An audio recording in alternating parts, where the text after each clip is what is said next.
अस्सलाम वालेकुम, आप देख रहे हैं फखर न्यूज़ और मैं हूं सादिया बतौल। शामिल करते हैं आज की अहम खबरें। 10 मुहर्रम उल हराम यौम आशूर हर सांस हुसैनियत के नाम। पिंड दादन खान से अबू शामी की रिपोर्ट। आज करबला के गम में डूबे इस अजीम दिन के मौके पर महकमा सेहत के जवान मैडम आयशा शफकत असिस्टेंट कमिश्नर पिंड दादन खान की खसूसी निगरानी में अज़ादारों की खिदमत में पेश रहे।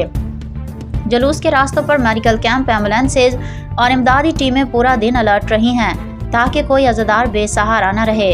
खिदमत खल्क़, खिदमत हुसैन। अल्लाह ताला हमारे तमाम हेल्थ केयर वर्कर्स की इस काविश को कबूल फरमाए और उन्हें हर आफत से महफूज रखे, आमीन। Doctor Anjum Qadir, deputy district health officer tehsil Pind Dadan Khan ने खसूसी पैगाम ने कहा कि सलाम है मेरे उन डॉक्टर्स, पैरामेडिकल स्टाफ, दफ्तरी स्टाफ और दीगर सपोर्टिंग स्टाफ को जो गर्मी, थकन और भूख को भूलकर सिर्फ इंसानियत की खातिर ड्यूटी देते रहे, और यही वजह है कि पूरी तहसील में किसी किस्म की भी कोई हंगामी सूरत हाल न दरपेश हुई। मैं अपने तमाम हीरोज़ का तहे दिल से शुक्रिया अदा करता हूँ। मज़ीद खबरों और अपडेट्स के लिए जुड़े रहिए फखर न्यूज़ HD के साथ।